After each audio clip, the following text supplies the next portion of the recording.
Welcome back to the Sports Complex on a Friday afternoon. On the show today, we'll get into a whole lot of NFL talk, getting ready for a divisional round weekend in the NFL. Little news and notes about Texas football. We'll throw that in. Texas basketball and Big 12 basketball, some NBA talk as well. The Astros make a big signing, one of the biggest signings they've had in a while. Signing a new player. They make that deal. We'll tell you about that as well. Whole lot more. Jerry Hamilton was on Ian Robbie this morning. We'll play that interview with some great Texas insights. And, of course, your text messages, 512-447-3776, 512-447-3776. You guys drive the show. We just try to keep it on the rails. And then on the rails, it's already off the rails on a Friday. What that means is whatever you guys want to talk about, we try to get to everybody's text. I know yesterday we had a bunch of people texting in at the last minute, so if you want to text back in today, if we didn't get to you yesterday, we will get to you today. We run out of time at the very end and we get a bunch of texts, but I appreciate everybody who texts in, joins the conversation here on the show, even if we don't always agree. Like yesterday, even if we don't always agree, I appreciate you listening. I appreciate you texting in because you guys are what makes the show roll right along every single day for me here. If you did hear yesterday, I did have a dinner party yesterday, or it was not mine. It was my friend's. It was my birthday, my buddy's birthday. So we all went out, and it was a success. We were talking sports roughly 5 minutes after I sat down, so I don't know if that was my doing, or if the whole group was up for it. We had the great part of it. I was talking with the Cowboys with a couple of people, including the birthday boy, and he's also a Michigan fan. And so someone else, oblivious of our conversation, said, "Oh, congrats about your team," as we were talking about the Cowboys, and I saw his face drop as if it was the worst insult he'd ever heard. And I had to go, "No, she means Michigan. She means Michigan." It was a compliment. It was a compliment. So that was a fun part last night. But it was a good night, and happy birthday to my brother Anthony, turning 40 this year. So happy birthday to him. It was a fun time, though. All of your advice, I don't know how it came in, but I do appreciate you guys trying to give me some advice yesterday of keeping it low key. I just made off-color jokes and talk sports. It's kind of a one-track mind guy. It's kind of what I do all the time. So that's what we did, but it worked. It worked. Let's get to a little notes on Texas before we get to some Texas basketball talk, Texas football talk. Texas does get another commitment, another player from Alabama. The people leaving the ship after Alabama, after Nick Saban retired.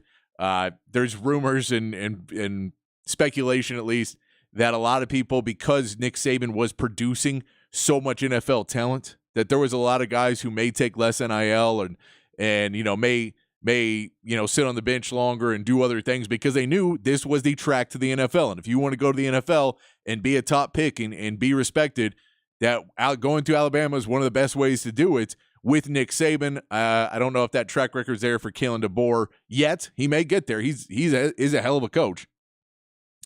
But those guys are now jumping off. Texas has grabbed a few, and yesterday they get the commitment of Amari Niblack, tight end. It is a plug-and-play replacement kind of for Jatavion Sanders. They're going to have to get his blocking up a little bit. He's capable of blocking. He's a big guy. He'll be fine doing it, but they'll have to get that up to the standard of what they want to get him to. But his receiving, his ability to get downfield, all of those things is a big commitment for when we talk about all the weapons that Quinn Ewers lost and everything that you're having to replace on that offensive end with Xavier Worthy and Adonai Mitchell and Jay Witt and Jatavion Sanders and Jonathan Brooks all going away. When you see what Jaden Blue and C.J. Baxter did near the end of the year and some of the young guys that are coming in, then you still have a Jonte Cook and Moore and like you have good young receivers here, and then you also get DeSiles Golden, you get Isaiah Bond in, you get Matthew Golden. Now you pick up another tight end. You just have a lot of weapons now again for a returning Quinn Ewers. So a big pickup for Texas to get another top tight end coming over from Alabama. We'll see if that keeps going. For the note of DeAndre Robinson, the defensive lineman who did not come in he was supposed to come in early at Texas and did not show up and then asked for out of his letter of intent. He has now committed to Florida, where he is from Orlando. He's from Florida, so he's going to go back to Florida and stay in Florida. He was one of the ones, a casualty of Bo Davis taking the LSU job.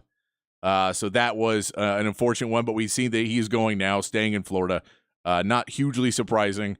And, it's unfortunate, but that's what happens when you lose a coach is what we're seeing. You're getting rewarded from it from Alabama right now. But you're going to get hit with some of those as well. Speaking of coaches that we didn't know where they were going and going back and forth, Dwayne Aquina did tweet out today or X'd out or post or whatever it is. Dwayne Aquina, his post was, anything that deals with my future will come from this page. I have no sources.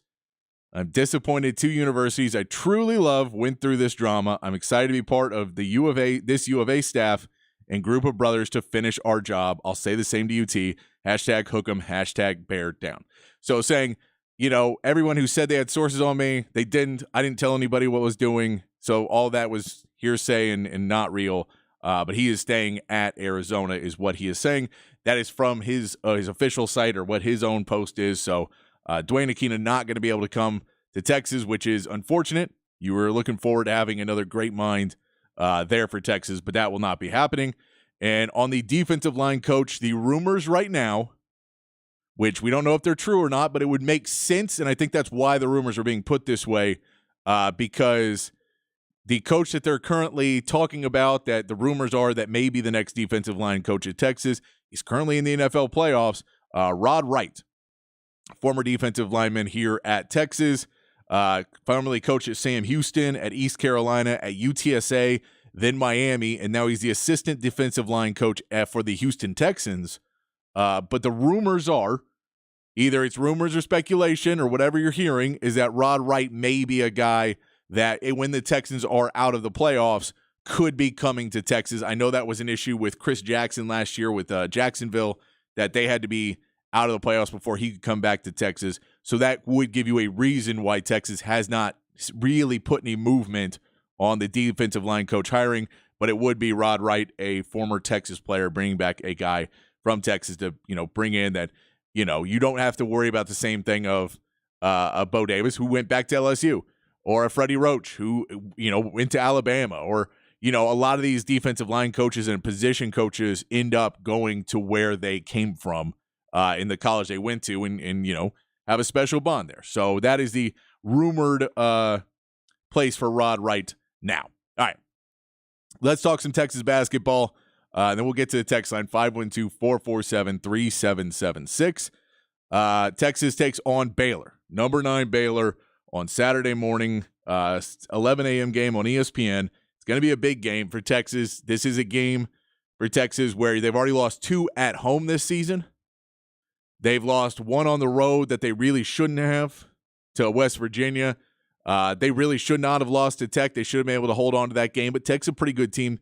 UCF, while they have upset Kansas, is a team that you had to hold on and you had control of that game, and there was no reason to lose it.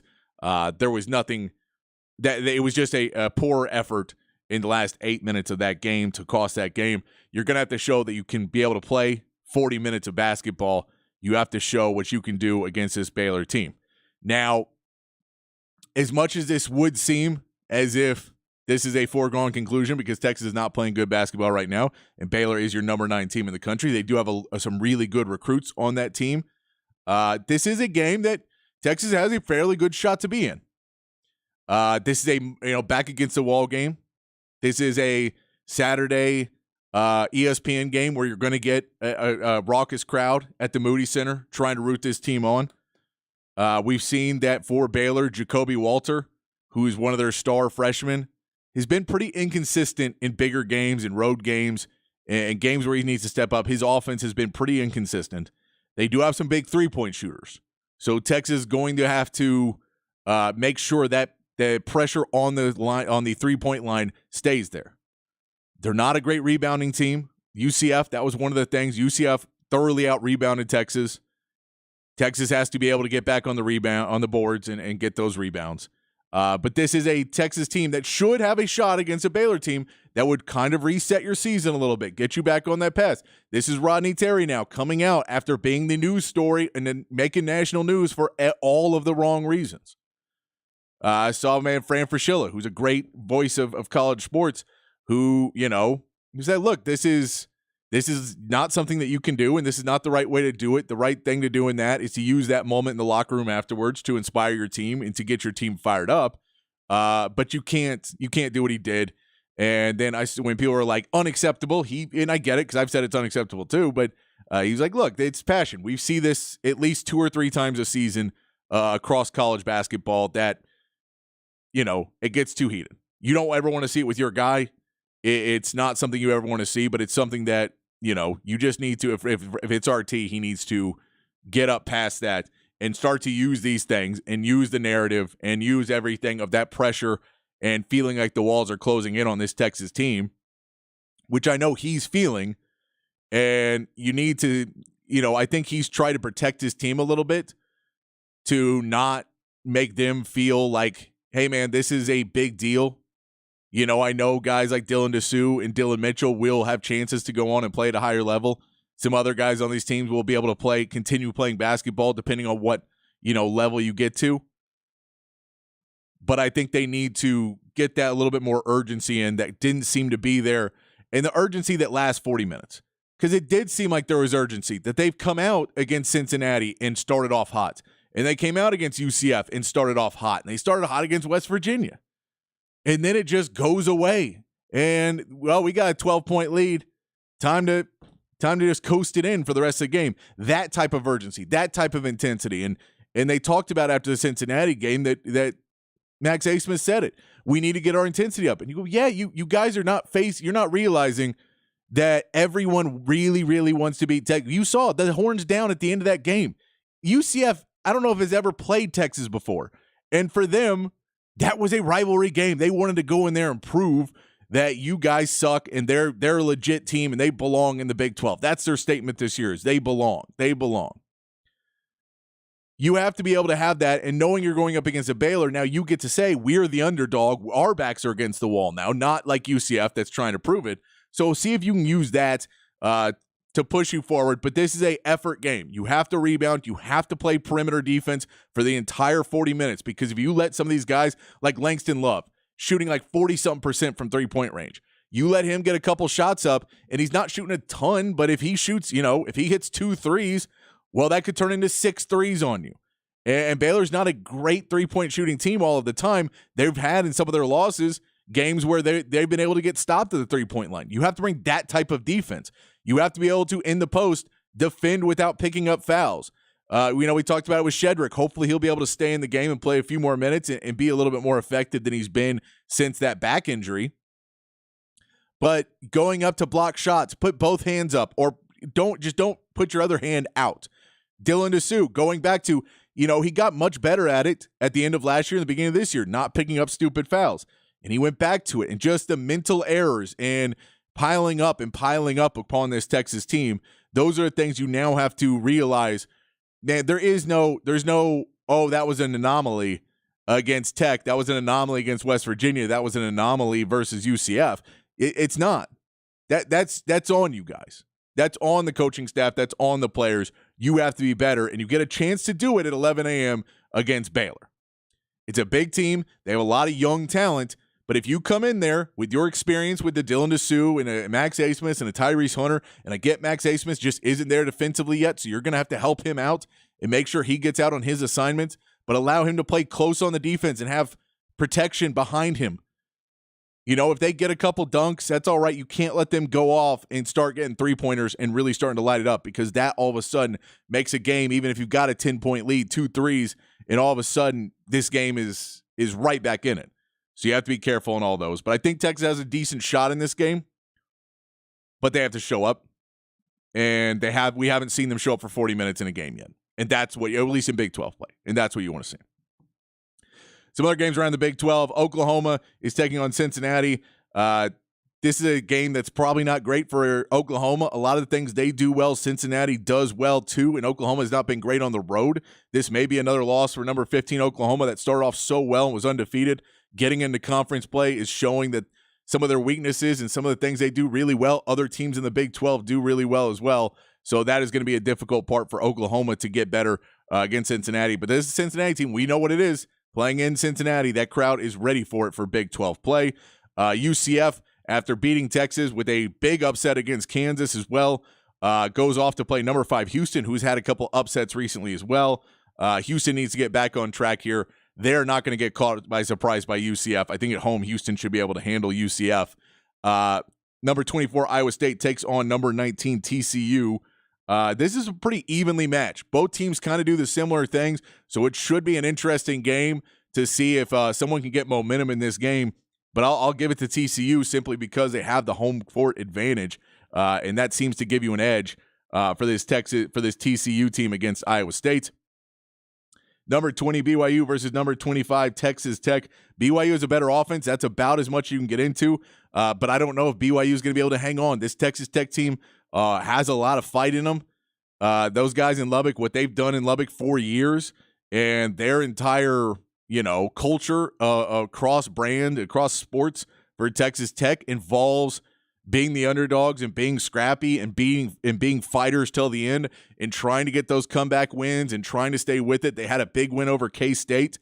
That K-State was ahead of them for most of the game, and it really didn't look, and it looked kind of like the Texas UCF game, and Texas Tech was able to come back and get the win there. I will take Texas Tech to win this game with BYU just not being able to hang on, but I think BYU will play well in it. I just don't know if they can hang on at the end. They're going to have to hit a lot of shots to be able to do that. Looking at the NBA action, a couple Texas teams playing. The Mavs will not be playing this weekend. They were supposed to be playing tonight and then off Saturday and Sunday. That game has been canceled due to the death of an assistant coach on the Warriors. The Warriors are not playing right now because of that, the unexpected death there. So that game will be rescheduled. For the Spurs, they will be taking on the Hornets tonight and the Wizards on Saturday, both on the road. Because we know back-to-backs that Wemby right now is not cleared to play back-to-backs with his health. So with his ankle injuries, where he sprained his ankle several times this season. So Wemby will be out tonight against the Hornets, expected to play tomorrow versus the Wizards. But Zach Collins is supposed to be making his return tonight against the Hornets. This is a team that the Spurs have beaten the Hornets once. They're not a very good team. Of course, neither the Wizards are a worse team, and I think that's why they're playing Wemby there to get a win when they can. But this will be this will be a good matchup for the Spurs without Wemby against the Hornets to see if they can slow down LaMelo Ball, who made his return against them a week or so ago and looked really good against them. You got to slow him down. See if they can get 2 wins in a row here against 2 not very good teams. Would be a good step forward in the progress of this young Spurs team. The Rockets are taking on a back-to-back on Saturday and Sunday. By the way, NBA, stop doing back-to-backs. You keep yelling about players taking time off. Stop scheduling back-to-backs. Just stop. It makes for bad play. You can tell because everyone you look at in back-to-backs and you bet on back-to-backs, the lines change, and bad teams beat good teams because they're on back-to-backs and guys are playing less minutes and they're tired. I get you can go into whatever analysts say about injuries and whatever else. We're just talking about good basketball, and back-to-backs do not lead to good basketball. So stop scheduling them. Find a way. I know it's hard because you're trying to fit it in the same area. You don't want to start really any earlier because there are the issues going up against football that you don't want to get further into that and muddy the waters even more. And you don't want to go later because then you're getting too far into summer. But I'd go earlier. I'd go a couple weeks earlier and try and get rid of these back-to-backs. They're just terrible, and you've added in the new rule that Embiid's struggling with right now, which I'm fine with, which is you have to play 65 games in a season to be eligible for All-NBA or MVP or Defensive Player of the Year, so you can only miss 17 games in a season.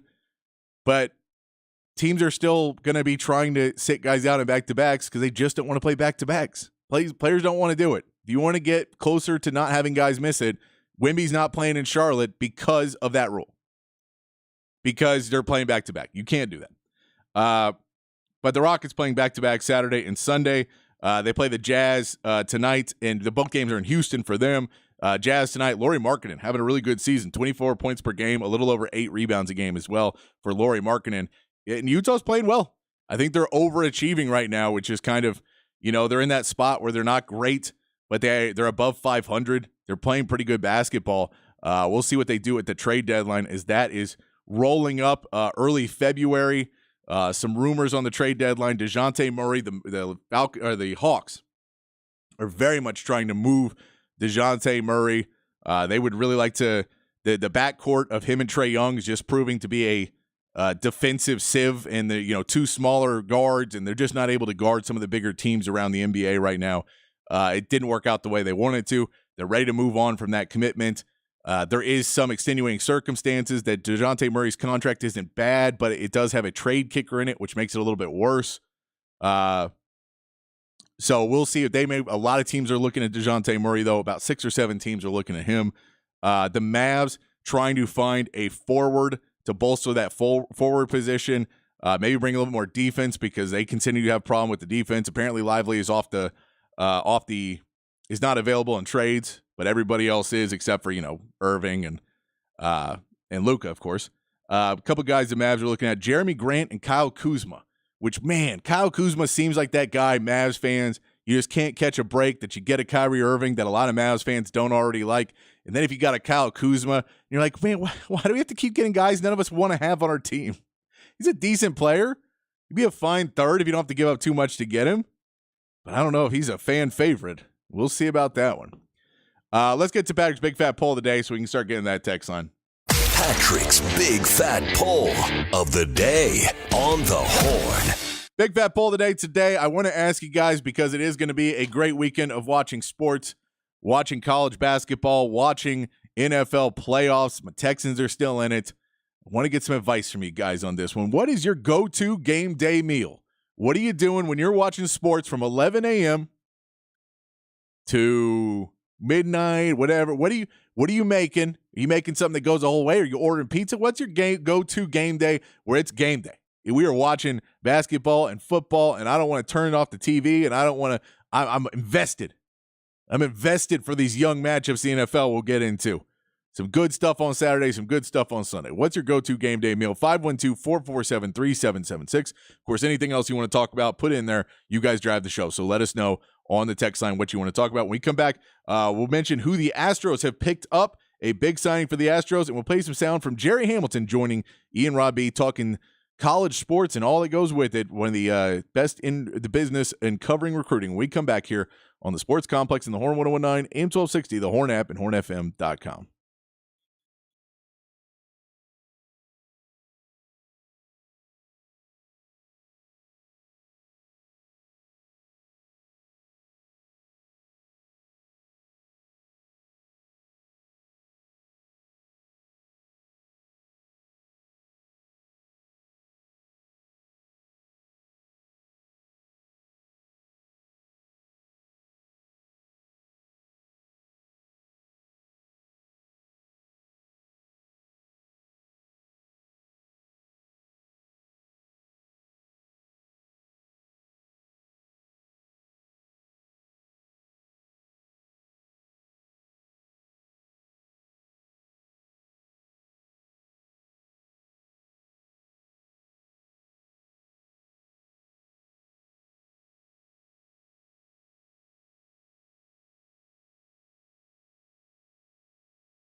Back on the Sports Complex here on the Horn. It's 512 Friday, playing the best local music here in town that you can go check out live around town this weekend. Austin music you can go see in Austin if you're here in town. This is Donovan Keith. He has a show tonight at the Continental Club. But Donovan Keith, very talented man, playing tonight at the Continental Club. This is his new single, Can't Catch My Heart. You can check that one out on a 512 Friday right here on the Sports Complex. All right. Text line's open 512-447-3776. I see some good stuff in there. We'll get to that in just a minute.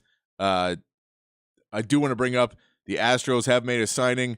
The Astros are bringing in one of the best relievers in the MLB. Josh Hader is coming to the Astros. They have given him a historic contract for relievers. I believe it's one of the highest paid contracts for a reliever ever. A 5-year, $95 million contract the Astros given to try and solidify that bullpen, get them up to where the bullpen was a strength of them in some of their World Series wins. So they are, the last World Series win especially. I shouldn't say some. They've got 2, so I can't brag too much on them. But 5 years, $95 million for Josh Hader coming to the Astros. It is a bit of a surprise because the Astros were looking like they were going to try and spend less money. It still makes you wonder if they're going to be able to keep Alex Bregman past this year. But it looks like for this year, they're going to be trying to keep it. And then that's when you have to start paying Kyle Tucker and where his numbers are and where else you're going to be able to get some money and who you're going to be able to pay. But they typically don't want to go too far into that luxury tax. And they're getting pretty close with that 5-year, $95 million contract to Josh Hader. All right, I want to play this sound from Hook 'em Up with Ian Rob B because it's a really good stuff anytime we get to hear from Jerry Hamilton. So I want to play this sound, interview with Jerry Hamilton from Inside Texas, lead recruiting expert, does a great job at what he does. So it's good stuff there. Let's play the sound. When we come back, we'll get to the text line, 512-447-3776. 5 o'clock hour, we'll get into some more NFL talk as well. But here's some Jerry Hamilton on a Hook 'em Up replay right here on the Sports Complex.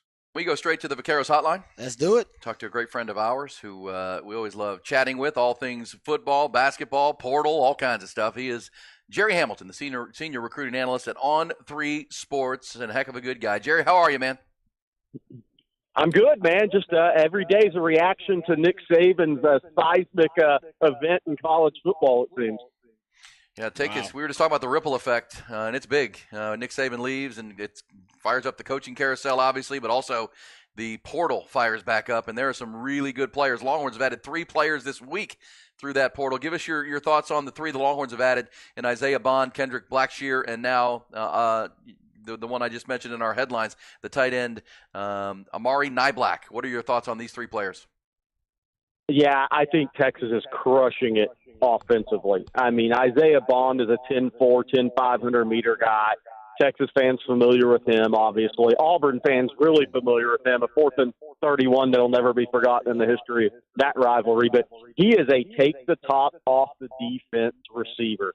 I mean, he gives Sark a toy that I'm not sure he even had last year. Xavier Worthy was really fast in the way he played. But Isaiah Bond is vertically fast off the line of scrimmage. I'm sure, Rod, you guys have hit on it. Take the top off the defense. Amari Niblack at tight end is every bit the athlete and more that Jadavion Sanders was as a downfield receiving threat. I mean, this Texas offense, and Silas Bolden from Oregon State can really fly too. This Texas offense is going to be faster next year than it was this year. And that's saying something considering Xavier Worthy, Keelan Robinson, and some of those guys, Adonai Mitchell going off to the NFL. This is going to be an explosive, fast offense in Austin next year. I mean, it's going to be scary fast for defensive coordinators. I think Kendrick Blackshear is an adult in the room at inside linebacker. And I think with some really talented young linebackers, that's a good mix for Texas to have an adult experienced inside linebacker. I think he played 100 snaps in the box for Alabama last year, so he's played SEC football. And I think that's important. He'll have a role on the team. I don't think he's the level guy that we're just talking about. Isaiah Bond, Niblack, Silas Bolden, all those guys, Matthew Golden, Makuba. I mean, these guys that Texas already has. I don't think Blackshear is that level player, but I think he's a really good fit for what Texas needs. Hey Jerry, what are your thoughts about Jabbar Muhammad? There's a lot of buzz about Jabbar Muhammad. Of course, he is kinfolk, cousins with Malik Muhammad. What's the latest there? Yeah, Oregon was the leader headed into the visit. I think Texas is the heavy favorite now. I mean, he's scheduled to be at Alabama this weekend, possibly at Oregon next week. We'll see if both of those visits happen, what happens in this process. But you nailed it, Rod. I mean, look, I think Texas had to do a good job sitting down. Sarkisian did the first day of that 2-day visit. It was a Wednesday, Thursday visit. That first day, Steve Sarkisian was on the road seeing recruits, came back into Austin, spent a lot of his day Wednesday with Muhammad and family, Jabbar Muhammad and family, really illustrating how Jabbar and with PK, how he fits into that defense. There's quality returning corners back at Texas, how he fits their plan for him, Sark's plan for him, and this Texas team next year. I think that alleviated some concerns out of the gate that maybe Oregon had a better immediate impact. No doubt starter playing 70 snaps for Oregon. I think at Texas, they're going to rotate their players a little bit more at these positions. We've seen it, but I think that's also kind of a strength of Texas with where they're headed as a program. But I think Sark had to talk through that. The interesting thing, Wednesday night, he had dinner. Jabbar had dinner with Malik Muhammad and Billy Walton, both of his cousins. He has a third cousin at Texas. He plays on the women's basketball team. So there's a lot of family ties to the University of Texas. I'll say this. I know everybody's talking NIL, blah, blah, blah, with this recruitment, but I'll say this. If Jabbar Muhammad ends up at Texas, and I predicted that with On 3, it's going to be because of travel. His family got a taste last year. They've been driving up to Stillwater for 3 years when he was at Oklahoma State.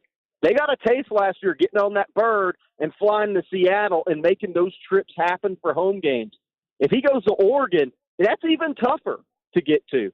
I think if he goes to Texas, an underrated, it won't be talked about, big part of that is the family gets to drive 2 hours on Saturdays to watch their son play his final year of college football. Instead of getting on a plane, those expensive trips going up to Portland, driving down to Eugene, however you get there, I think that's going to be a key in this recruitment if he picks Texas.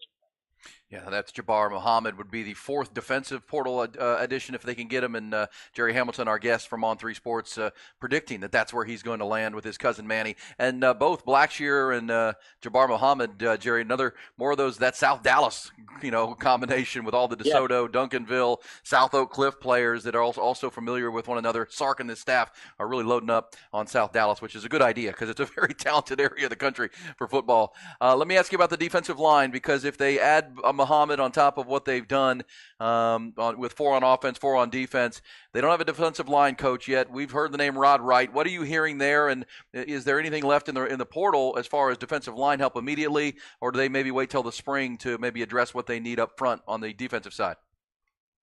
Yeah, I think all signs right now are pointing to an NFL coach. Obviously, somebody who's still coaching in the playoffs. Else I believe an announcement would have happened. We'll see if that ends up being correct. I tend to think it is, but, we'll wait to see what Steve Sarkisian announces on that. I think defensive line, I expect Texas to grab a defensive lineman or 2 in the portal. But here's the thing. It may be after the spring. We'll see. I mean, look, I hate to kick Alabama fans while they're down if they're listening. Julian Sayin just entered the portal, or it's announced he's going to enter the portal. The 5-star quarterback that just got on campus at Alabama.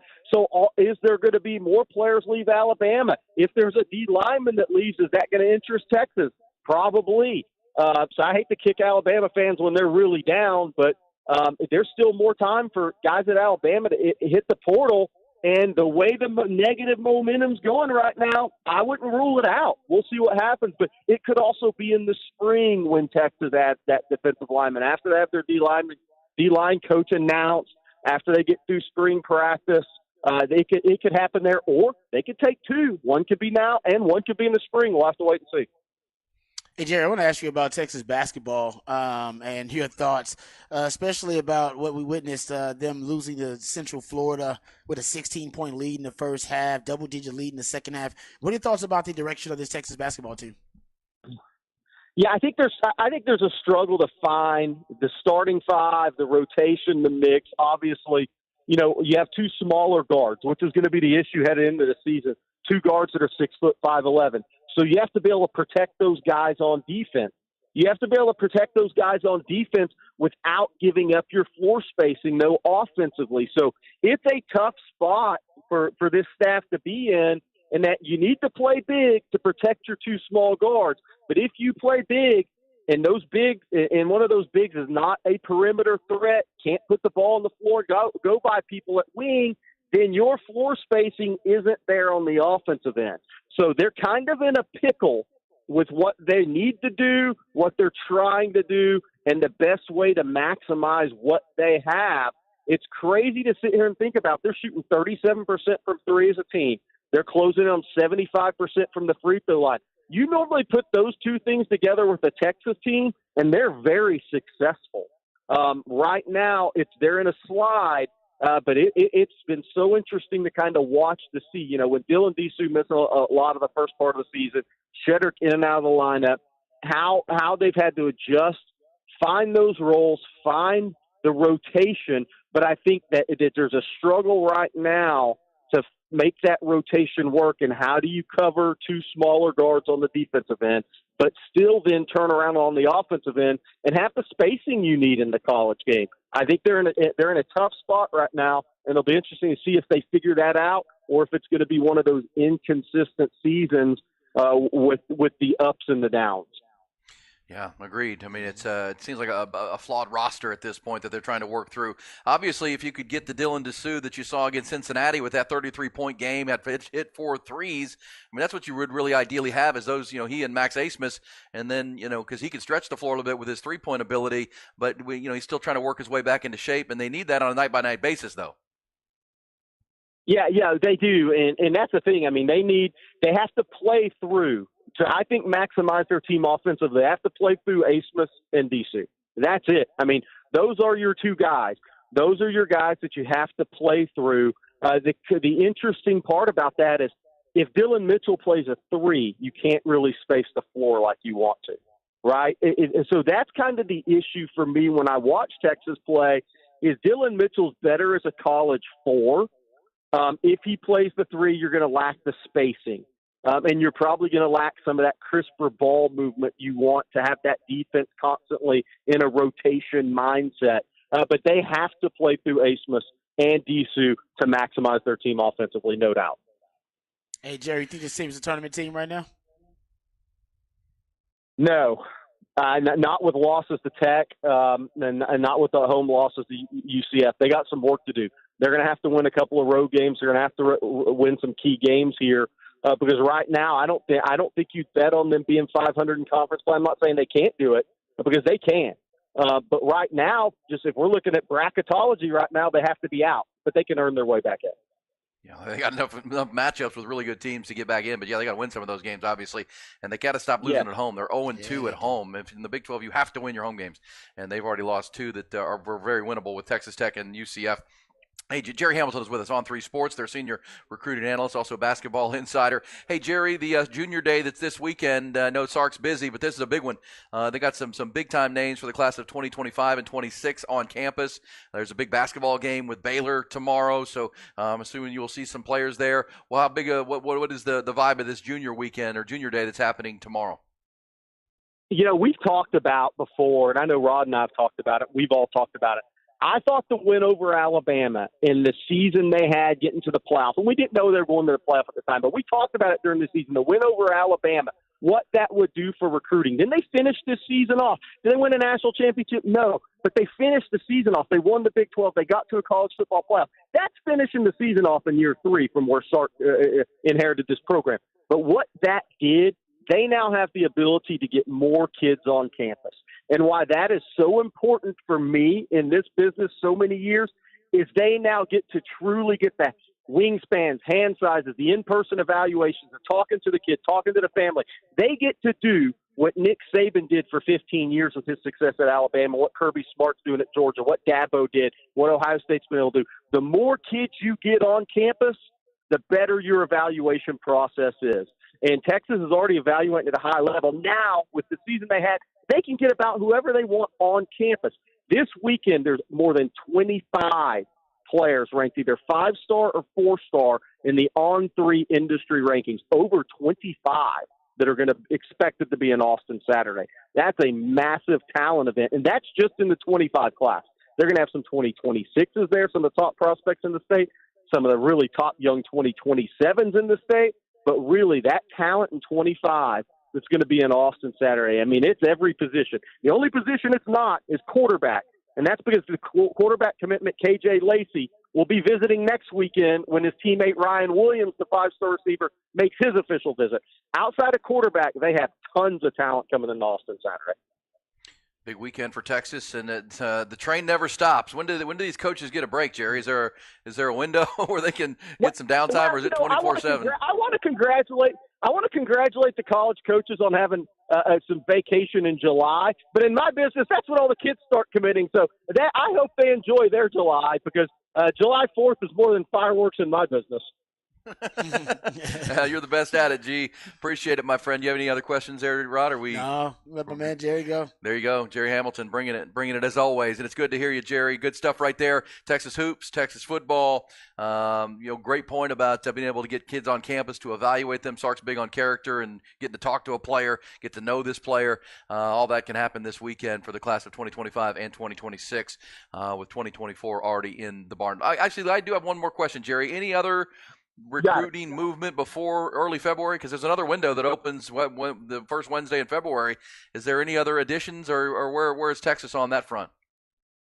Yeah, I think they're so portal focused right now. We'll see. I mean, we'll see if they when they have their D-line coach hired, do they go back in on Alex Foster, a kid that visited officially in December, a Baylor commitment, or do they just hold for the portal in 25? It's entirely possible. I think that's a bit of an unknown. I will tell you the next event, though, guys, is this. If Jim Harbaugh leaves Michigan and goes to the NFL, that opens up a 30-day window at Michigan like you're seeing at Alabama. And if Jim Harbaugh leaves at Michigan and they don't hire Sharon Moore, that opens up more jobs. I mean, I think Sharon Moore will be the pick, because I think Michigan people have watched what's happening at Alabama, and Kalen DeBoer is a great coach, right? A great coach. But the mass exodus at Alabama has to scare the living you-know-what out of Michigan people if Harbaugh leaves. Because you can't afford right now. Here's the problem with the portal right now. If you have a coaching change in January, so if you're one of the teams that makes the college football playoff, then your guy retires or goes to the NFL, you're totally hosed, because most of the guys in the portal have already picked their places. And then you get hit with multiple losses, 10, 15, 20 losses, and you can't replace those guys for spring practice. You're hosed in that scenario. The NCAA, college football is going to have to take a look at this portal window, and they're going to have to fix it, because life's not fair, but that's really if you have a great season and your coach goes to the NFL, you get hosed. It's not really supposed to be that way. I agree with that 100%. Jerry, great stuff. And, we'll see with Michigan. At some point, they got to be in school, right? I mean, is there a window where if you're in Ann Arbor and it's February and we would think at some point you have to go to class, but we'll see. You're right. Well, we keep our eye on Jim Harbaugh. Thank you, Jerry. Appreciate it. Thanks, Jerry. You got it, guys. Always with strong opinions and always with great info with Jerry. Yeah. Always good stuff to hear from Jerry Hamilton. Some updates there on the D-line coach search and the players being on campus. Always appreciate hearing that stuff. From an expert on the recruiting. Not my expertise, so I like to listen to Jerry Hamilton, and I hope you do too. We're going to go take a quick break. When we come back, we'll get to the text line. 512-447-3776 is that text line. We'll start to get to your text. Start rolling through them here on the Sports Complex when we come back here on 101.9 AM 1260, the Horn app, and hornfm.com.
Back on the Sports Complex here on a 512 Friday where we play local music. You can go check Around Town this weekend. This is Sabbath Crow. They're going to be rocking at the ABGB on a Saturday. So if you want to see some hard rock, they have a hard rock lineup. Saturday at the ABGB, you can get some pizza and some beer and enjoy some heavier music. If that is up your alley, check them out. Sabbath Crow here on a 512 Friday. Keep the music rolling, keep the party rolling, keep the text line rolling here on a Friday afternoon on the Sports Complex. 512-447-3776 is the text line. Got to go in. Somebody texted in yesterday. Texting again because I asked if I wasn't able to get to your text yesterday. You can send it in today, and I'll try and get today. You asked me to give you names of coaches. Sounds like you know Eric Musselman should have been the hire. He shouldn't have been the hire. Rodney Terry should have been the hire. But that being said, I think Eric Musselman was a realistic candidate that was a possible hire. The other names you have on there, Tony Bennett, Kelvin Sampson, Matt Painter, those are just a few. Texas have thrown money at to lure away from their current schools. I don't think any of those were coming to Texas. We know Kelvin Sampson. That was discussed. There was talk of it. There was rumors around it. And Kelvin Sampson was quite happy to stay at Houston. He got a pay raise. Matt Painter is not leaving the number one school in the country to come to Texas and try and rebuild a team here. You don't leave the number one school with the player of the year and all of that to come to Texas. You just don't. He's doing just fine. And Tony Bennett, I do not believe was coming either. All reports were he was not coming either. There was a couple other people that were not coaching currently that were maybe that they would want to get back into coaching. There are some other guys like in that Musselman range of younger guys that maybe could be in there. But you're taking a shot on those guys too, because I don't know if their recruiting works. And you don't ever know if you come into Texas, you don't know if that person is going to click with the donors and everything the way at an Arkansas, it may be easier because you're in Arkansas and you're a little bit more, there's a little bit more of a bubble in it than when you're at Texas, and the bubble may be a little bit bigger and includes football. And, you're not, it basically, it's maybe a harder time to get people's ear around Texas during the football season. If you're a basketball guy, that may not be what you want.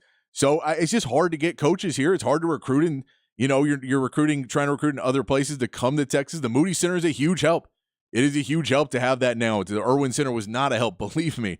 But it's difficult. It's difficult, and so you can throw money, but if a guy's making $4 million a year and you offer him $5 million to take a worse job, then he may not want to do that. I know people don't want to hear Texas a worse job, but at basketball, it's not the best. There's basketball schools that are better jobs in Texas. And if you have the number one, and like Purdue, I don't know if it's a better job always, but a Purdue team that has a college player of the year coming back and the number one team, I don't know if you're leaving that. I don't think you're leaving that. Stuff like that. I don't know. And like for Kelvin Sampson, they're going to the Big 12. They were going to pay him whatever to match because they couldn't lose him going into the Big 12.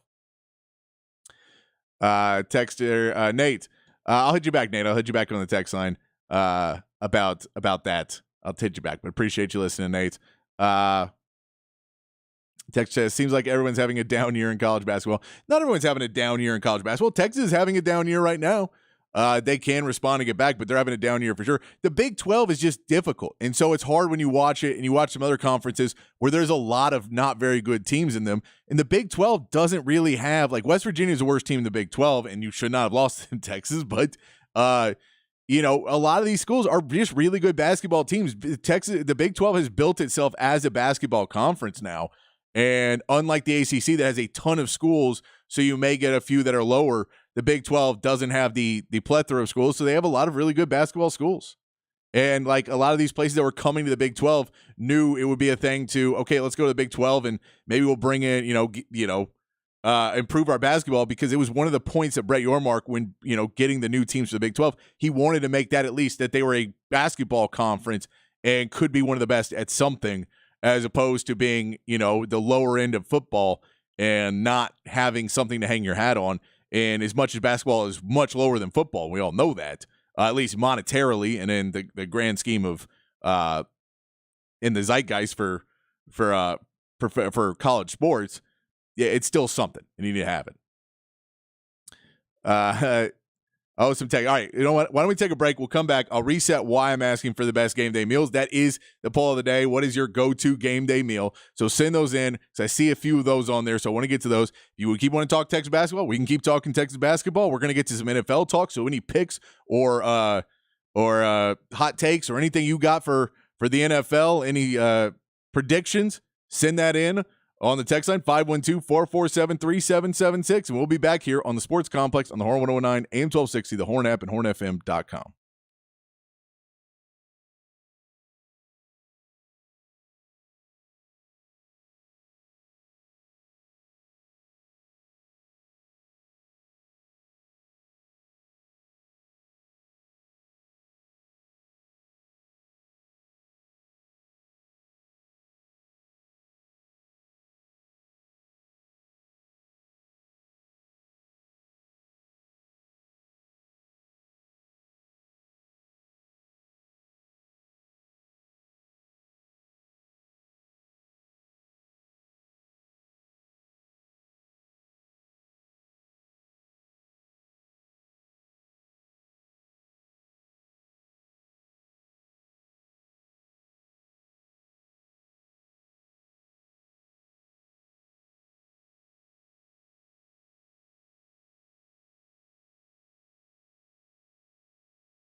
Back on the Sports Complex here on the Horn. Hour 2. Going to get into a lot of NFL talk. Get us ready for the divisional playoffs, round 2 of the NFL playoffs. Excited that my Texans are still in it. Upstart Packers, too. Some good games on Saturday. Get some games on Sunday. We're not expecting to see some teams that, maybe the Buccaneers versus Lions. Both those teams looking for some playoff success as well. It's going to be a good weekend of football. And that's why we get into this. That's why the text line, the poll of the day today, 512-447-3776. We are asking you, what is your go-to game day meal when you're watching? Because I'll be watching Texas basketball starting at 11 a.m. I'll have basketball on, and I'll have probably 2 or 3 TVs set up, and I'll be watching basketball and be watching different games around the league in basketball. I'll be checking out, of course, my Texans in the playoffs. Watch all that. There's UFC fight. Who knows? May go out and go check out the UFC fight somewhere too. Some good fights there, but a lot of sports all day long. May just hunker down in the house and eat all day. So I was asking you, what is your go-to game day meal if you're going to be eating all day? Also, if you guys want to talk about any NBA or college basketball in Texas, I know it's been hot. It's been a hot topic, Texas basketball. So I know some people have really harsh opinions about something that I don't think was as big of a deal as other people make it out to be, but that's just me.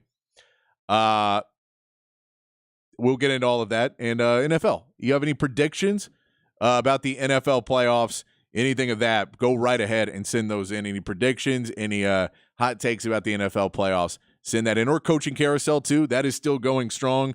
There's always some more news kind of coming out about that over and over again. To reset some of the college football and the Texas football news, if you missed it, Amari Niblack, the tight end from Alabama, has committed to Texas. He did that last night. Plug-and-play replacement for Jatavion Sanders. Going to be a big piece to reset there. And, with Isaiah Bond and Silas Golden and Matthew Golden, and it's going to be it's definitely a big reset for Texas to get a lot of talent on that on the offensive side. When you lost so many players to the draft, it's a big reset. You keep Quinn Ewers, it's going to be a big reset for them. If you were keeping up to DeAndre Robinson, the defensive line commit for Texas that asked out of his commitment, did not show up to check in early at Texas. He is now committed to Florida, where he is an Orlando guy anyway. He went to high school in Orlando. So staying in Florida, DeAndre Robinson, after Bo Davis left for LSU.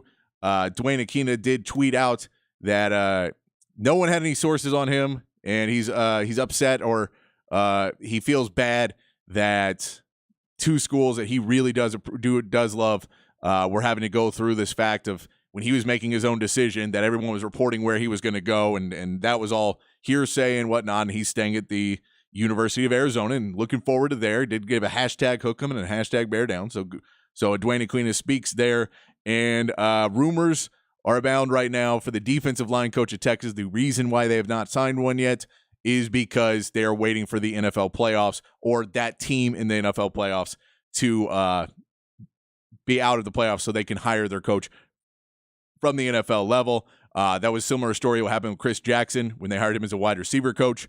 Rod Wright is a name that a lot of people have what they are thinking may be the coach. Rod Wright, former Texas player, is the assistant defensive line coach for the Texans. That is a speculated or rumor or whatever you want to say about it. We will see, though, if he becomes a name. The Texans do not win this weekend, you may see that announcement, but if not, maybe it'll be somebody else. We will see. Let's get back to the text line, 512-447-3776, before we get back to talking some NFL. Some of the text for our poll of the day. What do you do for your game day meal? Making chicken and sausage gumbo for sports watching this weekend? I like that. That does sound very good. Just eating some gumbo, and then you go back and you relax and you let it digest, and then, when you get hungry again, just go back to that pot. Just keep it simmering there. Oh, I like that. I like that idea. Wings, cocktail weenies, and charcuterie board. I can't do the charcuterie board. It's too much work to cut it up. If I'm going to do it, I'm going to walk out with a package of Ritz in the sleeve, and then like cheese in the pack. They're all going to be in the package. I don't need presentation. I don't need the presentation, because then it's going to get air. No presentation for me.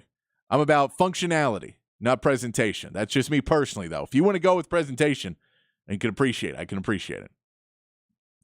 Right Guy from New Mexico says, best game day meal for me would be a platter of pizza rolls covered in extra cheese and green chili. Then you dip it in ranch. So good. That is extra. I've done the pizza rolls, but I've never done the extra cheese and green chili. I've never done that one before. I may have to try that at some point. I like that, Right Guy. Texas, as how did the dinner go yesterday? Dinner went great. Had a fabulous time hanging out with my buddy. Happy birthday to Anthony. It was a fun time. I did talk sports like 4 minutes into it. I made off-color jokes. The first beer I got was in a plastic cup because I thought they maybe didn't trust me. And then I got moved up to glass. I was pretty excited about it. And then I kind of wanted to break the glass because they moved me up, and I wanted to be like, that was a bad decision.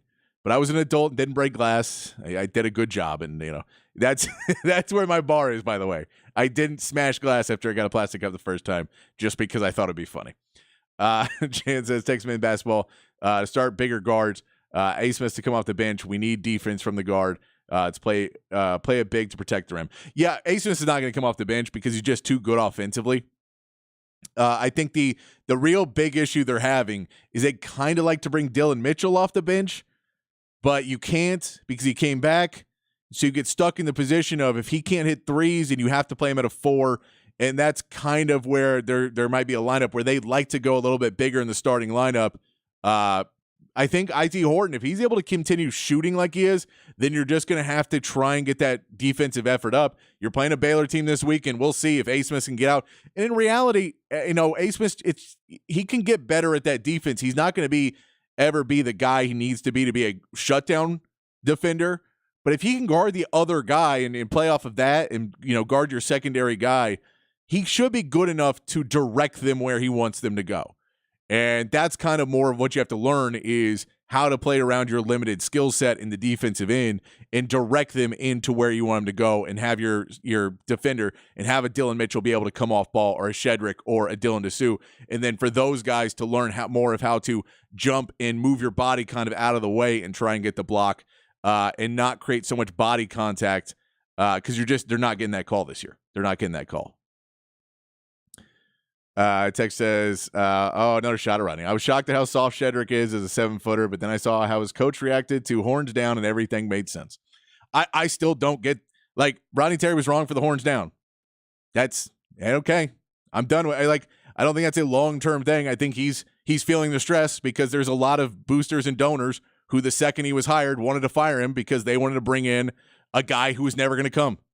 They go, I got $10 million. Go get Matt Painter. And they go, well, Matt Painter doesn't want to come here. I know you just want to buy the best guy or go get Calipari. Calipari's name kept coming up. What a terrible hire that would be. And it still may happen, but I don't think it's a good hire. And Shedrick, again, he's been at Texas for a few months now. He started at Virginia. So you can also say that Tony Bennett was soft. Another guy that was mentioned earlier. Tony Bennett is a soft coach then too, if you want to go with that. The reality is he's not so much. He just keeps putting his hand out. He puts his left hand out so he fouls a lot there. And then, he's got back spasms. He's got back problems.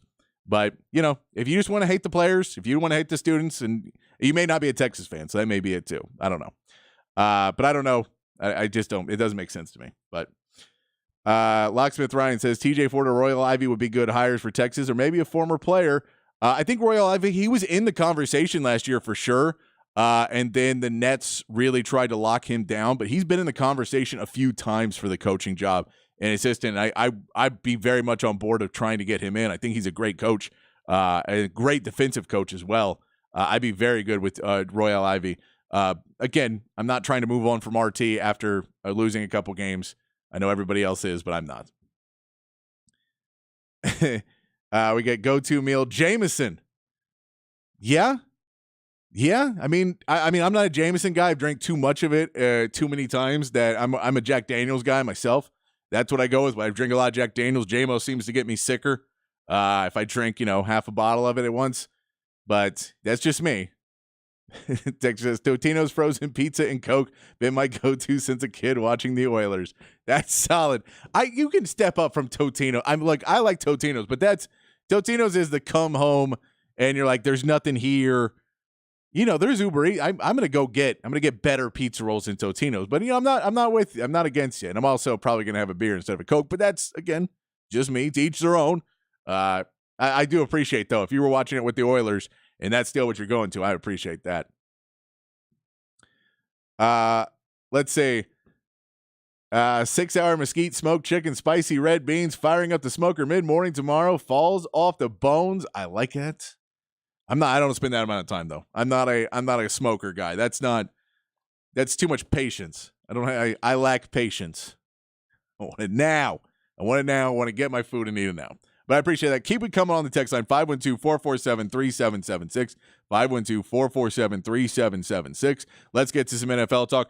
This is kind of college and NFL. It's hilarious to me. Bill O'Brien has been hired as the offensive coordinator of Ohio State. He seems to be having diminishing returns at everywhere he's going. I don't know. I get, he's in NFL, but he did not recruit well at Alabama either. We know he did okay at Penn State. When he was a head coach at Penn State, that's where he gets the Texans job from. He goes from Penn State to Houston, has some decent success in Houston. He has some success there. Then it all starts to fall apart. He gets too big for his britches. As Rod would say, absolute power corrupts absolutely. And, he forces Rick Smith out because his wife has cancer and he's trying to spend time with his wife. And so he says he's not there enough. So he gets him forced out. He trades DeAndre Hopkins because he has too many baby mamas around the team. We know what I'm not a fan. He trades away, he gets David Johnson back. It just goes downhill for him there. He ends up going to Alabama in the coaching car wash. It's the biggest failure of Nick Saban's coaching car wash, that they basically had to hope that the Patriots hired him away so they didn't have to fire him. So he goes to the Patriots. That Patriots offense was not good at all this year. And I know that part of that is, the quarterback play, but Mac Jones had done okay before, and Bill O'Brien, who had gotten decent play out of different quarterbacks before with the Texans, wasn't able to do anything there. He now ends up at Ohio State as the offensive coordinator. Ryan Day saying he might go away from play calling. I just don't know if that's the hire that I would go for. Like, I get experience, but sometimes, man, try and go get something youth and some ideas and different things instead of just going back to, well, here's another guy. I mean, maybe he yells at players as much as Urban Meyer did. You're bringing him in for that, that's maybe it. But I not a hire that I would have made if I was Ohio State. But for Ryan Day, yet another reason why I do not think Ryan Day is the coach of the year. But that's just me. Let's get into some playoff talk real quick. The Texans are taking on the Ravens. It is going to be a great game. Ravens 9.5-point favorites in this game. And everything I see about it and everyone talking about it, the Ravens look like, people that follow the Texans, people that follow the Ravens, Ravens are definitely the favorite in this game. I don't know who score favorite, though. This Texans team matches up pretty well against the Ravens. The Texans have a run defense that will match up pretty well against the Texans. The Ravens' pass defense, and they lead the league in sacks, is going to be a problem for C.J. Stroud. The reality for the Texans is you need your guys like Amechi or Dalton Schultz. Those types of players need to make those catches. When C.J. Stroud just tries to check out and just get the ball out quick, because you're going to have to keep getting the ball out quick. You're going to have to be able to move C.J. Stroud around a little bit in that backfield, move the pocket, trying to move some time to give C.J. Stroud a little bit of an ability to try and take those shots to Nico Collins downfield when the pass rush of the Baltimore comes in. When you realize you have those one-on-ones with Nico Collins, you're going to have to be able to do that. But if those guys like Robert Woods, Mechi, and Schultz can make catches and can help out, if Singletary has a big game running the ball where he's been playing a lot better, this is a game where Texans should be in it. And if you're in it, there's a chance you can win. I think that's for the Texans. What you're really trying to do in this game is let's just be in it. And again, we look at it against, Texans lost some games they shouldn't have lost this year. Against winning records, both teams are 8-4. So against teams above 500, both teams win 8-4. I don't think this is as big of a mismatch as some are saying. It is for the Ravens. They are the better team. They have the more talent. They have the experience, all of those things. But I wouldn't say this is so far out of the realm. I have them at least covering the 9.5 for the Texans. I just don't see it that way. I think the Texans have a lot of ability. It's I think the fact you for the Ravens is probably good to get healthier and get that week off. For the Texans, it was better to go get a playoff win under your belt against a beatable Browns team to give you a little bit more confidence. I think both teams are walking into this pretty well off. It should be an entertaining game on the fact that I think everything is kind of working out in a positive way for both of these teams right now. But yeah, it's going to be, can the Texans, who brought pressure on Baltimore in week 1 and got 4 sacks in Lamar Jackson in week 1, can they keep Lamar Jackson in front of them while bringing pressure and throw him off his game? and make him try and make decisions, make him lose a little bit of confidence in this game. He hasn't been good in playoff games. Now, he's played better this season, and, the offense has looked better than it's looked in a lot of years. So I don't know if you're, it's going to be harder to get to him and get to him mentally, but maybe if you get him a couple sacks, maybe get him to have a turnover or, get a 3-and-out somewhere in there. Maybe you can get to him a little bit more, but it's going to be an uphill battle for the Texans going on the road. But I think they can stay in this. I think they can stay in it. If you stay in it, it gives you a chance to win it. Packers are at the 49ers. This one is a little bit harder. The Packers should be able to make an effort against them, but this is a matchup, again, where the 49ers – so the matchup of the Texans and the Ravens, there are some benefits for the Texans in that. The Texans do have some abilities that kind of hinder what the Ravens do. They don't give up a ton of sacks to C.J. Stroud because C.J. Stroud's pretty good at getting the ball out. They have a pretty good offensive line. The Texans have a good run defense, so they are going to make Lamar Jackson have to throw the ball more, which he's doing well this season, but that's what he's got to do. He's got to put up 250, 300 yards passing in this game. Can he do that? Can the receivers go out there? Can Stingley play a good game and slow them down? Whereas the 49ers and Packers want to do kind of similar things. They want to move the ball around. Matt LaFleur comes from the same tree as Kyle Shanahan, so he may not have the same luck game planning as he did against Dan Quinn and Mike McCarthy, who didn't really see what the Packers were going to do coming. I think Kyle Shanahan's having a much better idea of what Matt LaFleur is planning. So I think this is one for the 49ers where, again, I don't think it's going to be a blowout necessarily, but I think later in the game in the fourth quarter, you could see the 49ers pull away in this one. They just have way more talent on that team. And if you say the coaching tree on both of those teams is from the same mold, they understand kind of what they do. It should make it an interesting matchup of two guys trying to guess the other moves ahead of them. But I will put the Packers, I'll put the 49ers to be able to cover that one at 9.5 there as well. On Sunday, we get the Buccaneers at the Lions, 6.5-point favorites for the Lions. The second half for the Lions has been a struggle. That pass rush kind of dies down a little bit in the second half. Aiden Hutchinson is not able to get to the quarterback. Teams kind of figure out the way to zone block and get around on him a little bit more. And it gives you a little bit more time for a Baker Mayfield who is coming off and playing some of the best football of his career right now. I don't know if it's going to be enough to take out the Lions, but this is a coin toss game to me. I don't have it at 6.5. The Lions have a better team, but what Todd Bowles has his defense doing right now against a Jared Goff who is playing well, but hasn't stepped up in that next level of quarterback. This is a game that Tampa Bay has a real shot in to pull a huge upset against the Lions. I'm going to give it to the Lions simply on that home field advantage. That Superdome is going to be nuts. That it was nuts last week. I'll give them the home field that they're able to pull this one out. But credit Baker Mayfield. This is a chance for him to really solidify himself as a quarterback that was not. This is what both quarterbacks in this game were considered bust at points. Both quarterbacks are number one overall picks who didn't work out with their original team. People don't think, people will always discredit both of them. And both have a great opportunity in this game to show people what they still have to offer. And finally, the Chiefs and the Bills. Bills are 2.5-point favorites in this game. And unfortunately for Bills fans, I just don't see it. I think once we get Rashee Rice playing the way he's playing right now, and you give Patrick Mahomes one more target, and Pacheco's running the ball well enough, I don't know if this really beat-up Bills defense is going to be able to hold it.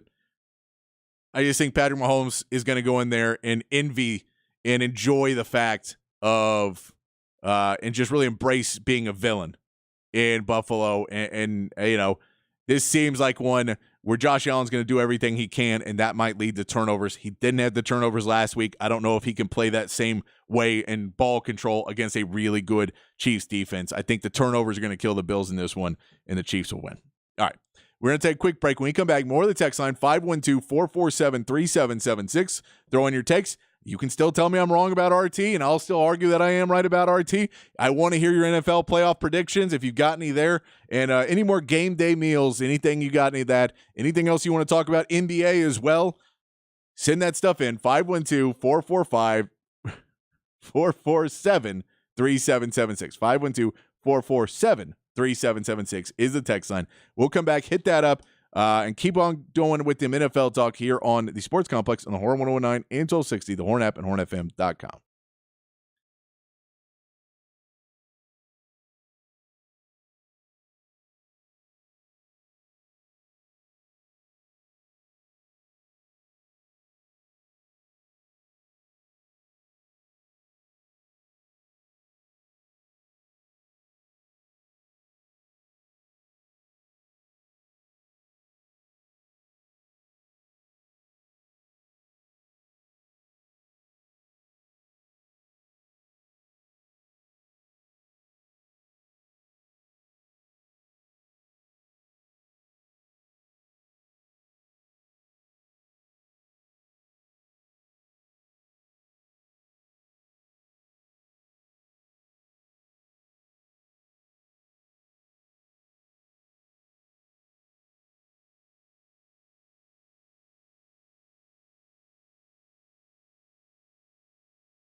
Back on the Sports Complex here on a 512 Friday, we play local music. You can go check out Around Town this weekend. This is Ruby Dice. She is playing Saturday at the Skylark Lounge. So go check out Ruby Dice at the Skylark Lounge on Saturday. All right. Text line still open. 512-447-3776 is the text line number. Get back to that here and play some other sound in a minute. Texter says, one of those can't criticize college players guys, huh? These guys want to see at the big boys table. They deserve to take the criticism. I agree with you. They deserve to take the criticism. I just think it was a bad critique that you wanted to take a shot at RT, and a guy who's played through 2 injuries this season and continues to try and go out there and play until the coaches pull him out of games because he's unable to play due to pain is not a soft guy. That's why I don't like it, is because I think you're just trying to take a shot at RT because you don't like him. And it's fine. You don't have to like RT. But again, show me things where you say, well, this team's shooting is actually one of the best shooting teams in the country. And this team is actually pretty good in a lot of statistical abilities and categories. They're a little bit off. They're not as far off as everybody puts them to be, because you guys aren't watching enough other college football or college basketball to watch a lot of the game and go, okay, I see what's happening in the game. And we're not that far off, but we need to fix a lot of problems. And there's time to do it. We need to fix those problems. And if he doesn't, and if they don't make the NIT, guess what? I'm fine. Then RT wasn't the guy. I don't think that'll happen. And maybe I'll be wrong. But all of you guys that have hated him from the day he took over from Chris Beard, and you want to sign some coach that wasn't going to come to Texas anyway, that's where I have the problem. But no, I'm not you can't criticize. I criticize players in college constantly. I do it on my show. I talk about sports for 2 hours a day, 5 days a week. That's 10 hours a day that I talk about sports. We talk about college, probably at least half of that. So I talk about college players and criticize them plenty. It's not that. I just don't believe a guy that I've seen wincing in pain and falling down and getting up and continue to play through pain, I would label as soft, just to take a shot at a coach who is under a lot of pressure. Now, what he did was wrong. Not trying to defend what he did. But at the same part, I've also seen a ton of grown men get into fist fights over the horns down too. And so I think it's stupid. I don't care about the horns down anymore. It's a mild annoyance at best for me. But I get why it could be annoying when they're trying to start fights. Something tells me Green Bay can upset San Francisco. They're playing very good lately. I think they can. I just don't. The matchup itself does not favor Green Bay the way I see it. And I think what LaFleur was able to do against Dan Quinn, I don't think necessarily matches up the same against a Kyle Shanahan team where they know the same stuff. Like, he watches it and he goes, oh yeah, I know that. We've talked about that play before. We've done, like, they've come up enough together that I think there's a little bit more. I do think that they've drafted very well, and this is going to be a team that could be a problem for several years to come. I definitely think that as well. Chan says, why is everyone hating on RT after half a year? We had 8 years of underperforming with Shaka. Let's keep supporting the Texas basketball program. They didn't like Shaka either, and they wanted to fire it. I get it. I get that there's a Texas thing of you want to be the best and we should spend the most money to get the best guy. It just doesn't necessarily work like that in college basketball. It's just not, it doesn't necessarily work that way. It's not quite the same as some other sports, but that's my opinion as well. But that's why I'm here talking about it, and you guys can text in, and I'll read your text. I'll keep trying to go with you guys. I'd rather have the debate about it and come out of it. And if I'm right, I'm right. And if you're right, you're right. And you can text in at the end of the season and say, well, man, what do you think now? And I'll tell you what I think then too. But it's what I'm going to tell you right now is I think that there's a lot of overreaction because people just genuinely went into the season thinking, well, we're screwed because we got a coach who hasn't been to a Final Four. I mean, he took the team to Elite Eight last year, but won't get credit for that either. Chan also says, Ravens offensively will not be in sync because of the additional week's rest. Ravens will not cover the 9.5. Houston needs to play a keep away from Lamar Jackson. Yeah, I agree. I don't see them covering it, Jan. I'm with you on that one. But that's why they play the game.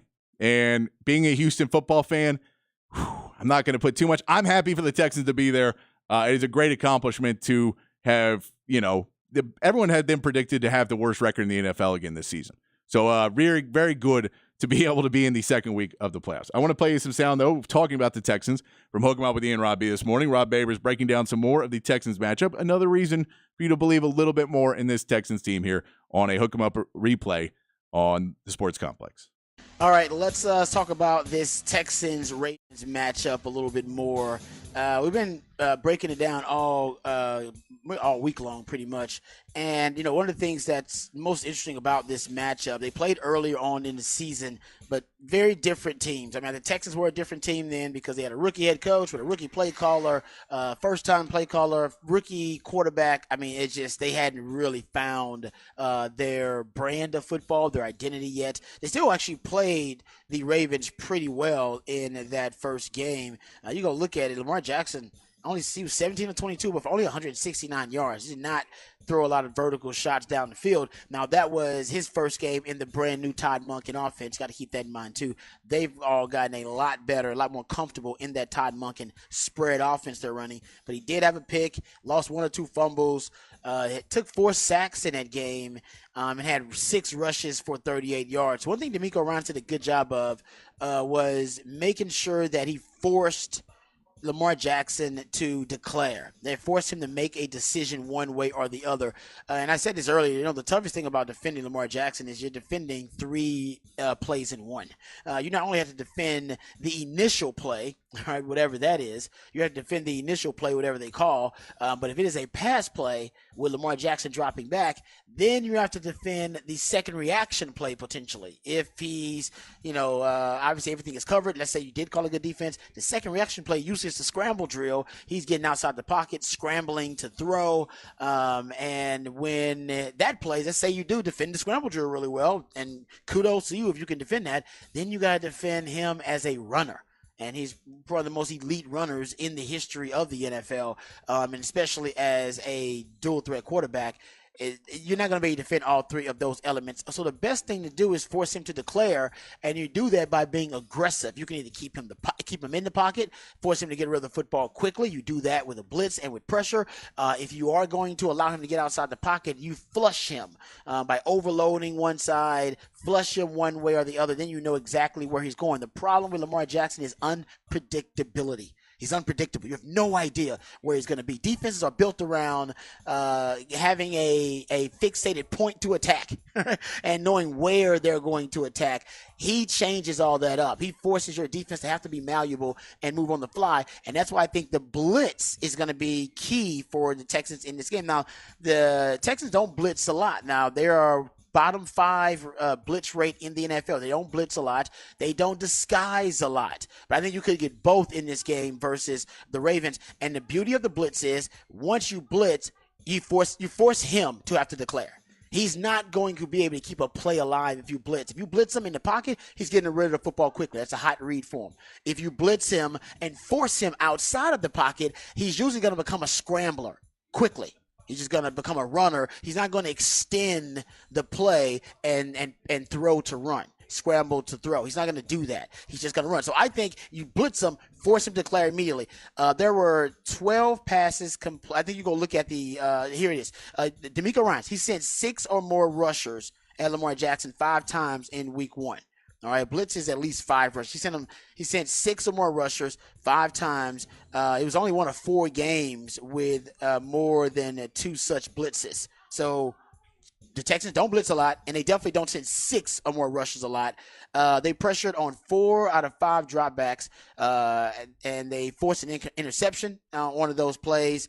There were no sacks on any of those plays. They did get 4 sacks in the game, but none of those sacks came when they sent 6 rushers, but it forced Lamar Jackson to make a decision quickly, to get the ball out of his hands or to become a runner quickly. So in 4 of the 5 dropbacks, they pressured him, and then they forced an interception. I think that's important. Now, when the Texans send 6 or more rushers during the season, which they don't do a lot, they only did it on 42 snaps total the entire season. Second best pressure rate in the NFL on those blitzes, 67% base if you round up, but just 26th highest sack rate. So they don't get home a lot. They don't sack Lamar Jackson a lot. They did get 4 sacks, like I said, in that game. I think you can get sacks organically against Lamar Jackson. But I think what's more important is to force him to make a decision to declare so that you don't have to defend 3 different plays in one.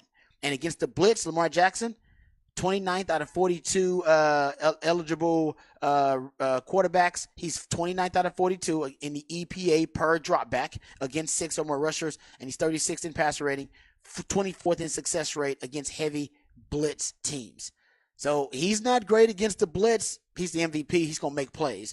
But I want him to make a decision quickly. I want him to declare faster as a quarterback so that we don't have to defend all those different plays. Now, like I said, the Texans do not blitz a lot. Bottom 5 blitz rate in the NFL.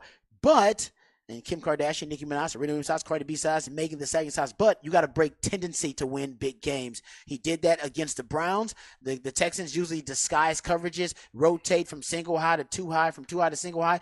Less than 20% of their snaps in that game versus the Cleveland Browns, you were over 45% of your snaps you were disguising. They usually don't shadow Derek Stingley a lot. They shadow Derek Stingley to Amari Cooper over 70% of the time. That was the most shadow, the highest shadow rate, most shadow snaps he had all season long. So he's going to break tendency, and I think it'll be with the blitz because they don't do it a lot. But as I just told you and broke down, it's been really effective, and I think it's the best way for the Texans to avoid the, like I said, the multitude of problems that this dude is going to present to you because he's a monster. And the Texans, when they blitz, 6+ rushers, 69 is the passer rating allowed. That's really good. 5th best passer rating allowed when they blitz 6 or more rushers, and quarterbacks only complete 54% of their passes when the Texans blitz 6 or more rushers. I think that might be the key. And that game 1 that they played against the Ravens, DeMeco Ryans had a great game plan anyway. It really was. Like I said, it was the week 1, so everybody's a little rusty, including the Ravens and that new offense. But he had his 3rd lowest passer rating of the season and 2nd lowest yardage total of the season, and he was sacked 4 times. Yeah, I mean, if you can replicate that. Well, here's the number 2 that is favorable to the Texans. Baltimore just 1-3 in the playoffs under Lamar Jackson, and he's gotten sacked 19 times in those 4 games in the playoffs. Because in the playoffs, you're playing the best teams, right? Mm-hmm. And they've done a good job of corralling him. His last playoff matchup was against Tennessee. Remember, they just got after him a couple years ago. But that's a trend that Baltimore needs to change. Houston has a lot of trends to change, Rod. Yes. They've never won in Baltimore. They're 0 for their last 7 trips into Baltimore. The last 6, the average score is 28-11. Yeah. The Texans have never played in an NFC championship game, so they've never won a divisional playoff game.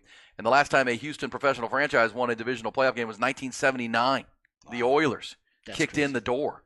The Oilers, love you blue, baby. Yeah, we got to go. I mean, Houston's playing in rarefied air if they can win this thing, because obviously they win, they'll go on the road in the AFC Championship game, play whoever wins in Buffalo. Whoever wins that game, Houston will be on the road there because they're the 4 seed. Baltimore has all the trends here, it feels to me. But as I said earlier, to your great breakdown right there of getting after Lamar Jackson, he is susceptible to being sacked if you can contain him. At the same time, the pressure is on Lamar Jackson here. I don't think there's a player in these playoffs left that has more pressure on him than Lamar Jackson. I agree. Because of just the narrative. I mean, it's where it is right now. He's 1-3 in the playoffs. He's going to have 2 MVPs, and they're all regular season awards. Yeah. But no postseason achievements, pretty much. Yeah. I mean, we compared him for a long time to Giannis in the NBA, right? Giannis was the guy that was great in the regular season, win MVPs, but couldn't get through the playoffs. Well, Giannis got a championship. Giannis got him one. Mm-hmm. And that's where Lamar Jackson is now. And he's only 26. Yeah. That's why last year when he was available, it was so bizarre that no one was interested in him.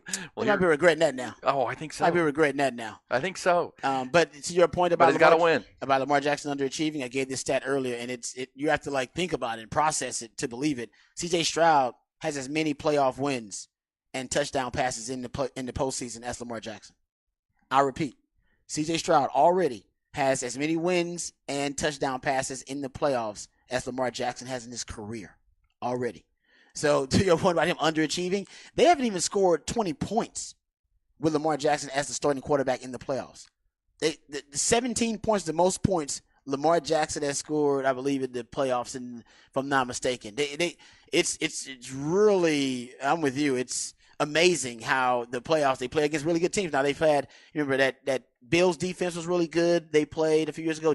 You talking about the Tennessee Titans. That was Dean Pease. He's a really good defensive coordinator. I believe Gus Bradley was one of the other defensive coordinators they faced. He's faced some really good DCs, but it's amazing how. Yeah, Buffalo, Tennessee, and the Chargers are his 4 playoff games. Right, and they've underachieved. I haven't seen. I got to go back and check and see if they were favored or whatever in those games. But Lamar Jackson was. I mean, he was an underwhelming. He had an underwhelming performance. He hadn't scored over 20 points in the playoff. I think 20 points was his max, and they scored 20 when they beat Tennessee in 2020. That's right. They did win that game, and he had the long touchdown run in that game. It was a real low-scoring game against Mike Vrabel's team. All of his games have been low-scoring in the playoffs. Yeah, and he got sacked 5 times in that game. Yeah. Go back to the 2019 wild card against the Chargers. He got sacked 7 times. Buffalo, the last time he was in the playoffs in 2021, sacked him 3 times, intercepted him 1 time, and they only scored 14 points, to your point. Obviously, that's the same kind of game Houston wants to play. Yeah, if they can score. If they keep him to 20 points, that's golden. Yeah. I'd also say this for Houston, or for Lamar's got more weapons this year than he's ever had. I mean, that's the other part of that. Because the argument for Lamar Jackson fans was, come on now, he's out there by himself. You got to give him some weapons. And this game, he's going to have Zay Flowers, who's been a tremendous rookie out of Boston College. He's been their leading receiver. He's just a dynamic electric. He's kind of like Tank Dell was for Houston before he got hurt. Got Odell. You got Odell Beckham. Yeah. You've got Mark Andrews maybe coming back. And remember, they signed Dalvin Cook, Rod. They did. Dalvin Cook is there to go with their running game and their running backs, Gus Edwards and Justice Hill. So they've got some backs. And Dalvin Cook was signed when the Jets let him go, and he picked – I mean, we talked about Dallas. Should Dallas go get Dalvin Cook? Instead, Baltimore grabbed him. He's coming off the practice squad. He will be eligible or on the roster coming up on Sunday. So this will be Saturday. This will be the most weapons that Lamar Jackson has ever had entering and a the best playoff offense game. he's played Yes, in, too. yes. Good stuff there from Hook 'em Up with Ian Rob B. Weekday morning, 6 to 11, right here on The Horn. We're going to come back, wrap up the show, try and hit these last text messages, and we'll be out of here on a Friday right here on The Horn, 1019 AM 1260, The Horn app, and hornfm.com.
All right, we got to wrap things up here on the horn. A couple more texts. Guy said, to clarify, I like RT, just signs are mounting that he's in over his head. Hope he turns around. I hope he does too. I appreciate you texting in, Nate. Says, how dare you ask me about game day food when I don't have a team to really root for anymore? Go Texas, half-hearted support. Come on, Nate. Jump on board. We're all rooting for the Texans. The Chan says Texans are winning, baby. Appreciate all you guys on the text line. Make the show go. We'll be back on Monday to talk more about it, recap the playoffs, hopefully talk more Texans getting in and getting a big win. Hopefully talk about a big win for Texas over Baylor. We'll talk more about it when the Sports Complex returns on Monday at 4 p.m. right here on the Horn. Until then, be kind, be safe, keep your underwear clean, and we'll see you back here Monday afternoon on the Sports Complex.